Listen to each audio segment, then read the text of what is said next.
পবিত্র কোরআনের ঘোষণা এবং ইতিহাসের নির্মম বাস্তবতার আলোকে বনী ইসরাইল বা ইহুদি জাতির উত্থান ও পতনের কাহিনী মানব ইতিহাসের এক বিস্ময়কর অধ্যায়। যুগে যুগে মহান আল্লাহ তাআলার অবাধ্যতা, নবীদের প্রতি বিদ্বেষ এবং পৃথিবীতে ফিতনা ফাসাদ ছড়িয়ে দেওয়ার কারণে এই জাতি বহুবার লাঞ্ছিত ও বিতাড়িত হয়েছে। বর্তমান সময়ে মুসলিম ভূখণ্ডে ইসরায়েলের নির্বিচারে হামলা ও বর্বরতা যখন বিশ্ব বিবেককে নাড়া দিচ্ছে, তখন পবিত্র কোরআনের সূরা বনী ইসরাইলে বর্ণিত সেই প্রাচীন সতর্কবার্তাগুলো আবারও নতুন করে আলোচনায় উঠে আসছে।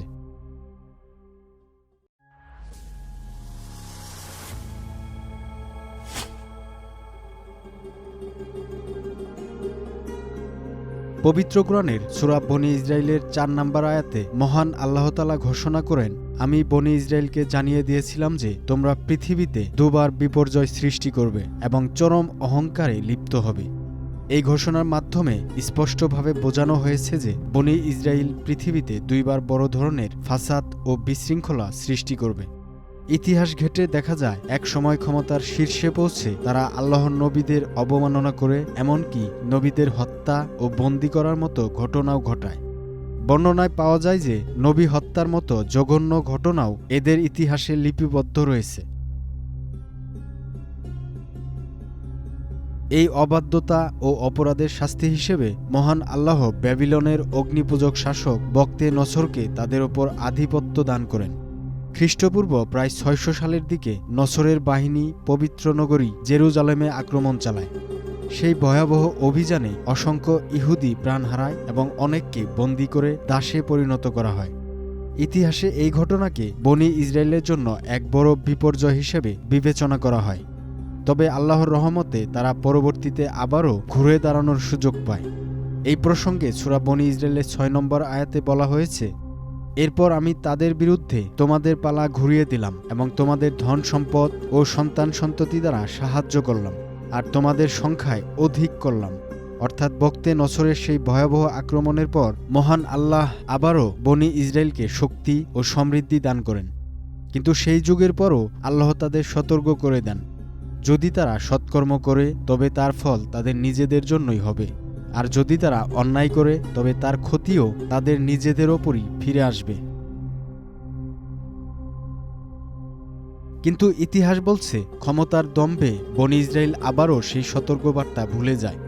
দ্বিতীয়বার যখন তারা পৃথিবীতে ফাসাদ ও অবাধ্যতার পথে এগিয়ে যায়, তখন তাদের ওপর নেমে আসে রোমান সাম্রাজ্যের কঠিন আঘাত।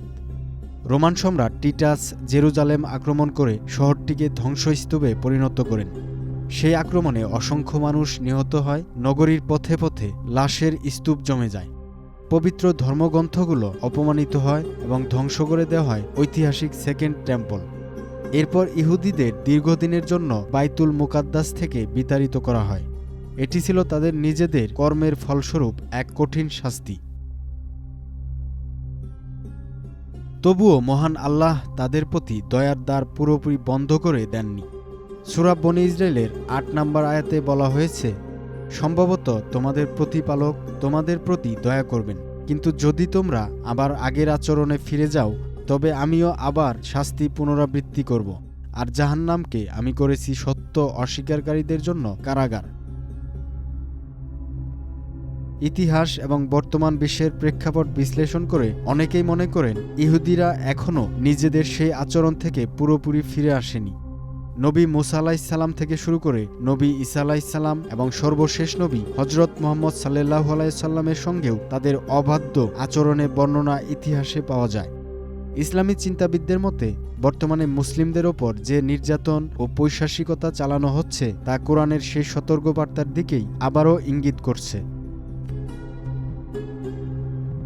বনী ইসরায়েলের এই উত্থান ও পতনের ইতিহাস যেন আমাদের সামনে এক গুরুত্বপূর্ণ শিক্ষা তুলে ধরে। পৃথিবীতে অন্যায়, অত্যাচার এবং অহংকারের পথ শেষ পর্যন্ত ধ্বংস ও লাঞ্ছনার দিকেই নিয়ে যায়। ইতিহাসের এই পুনরাবৃত্তি মানবজাতিকে আবারও স্মরণ করিয়ে দেয় মহান আল্লাহর ন্যায় বিচারের কথা, যে ন্যায় বিচার থেকে শেষ পর্যন্ত কেউই মুক্ত থাকতে পারে না।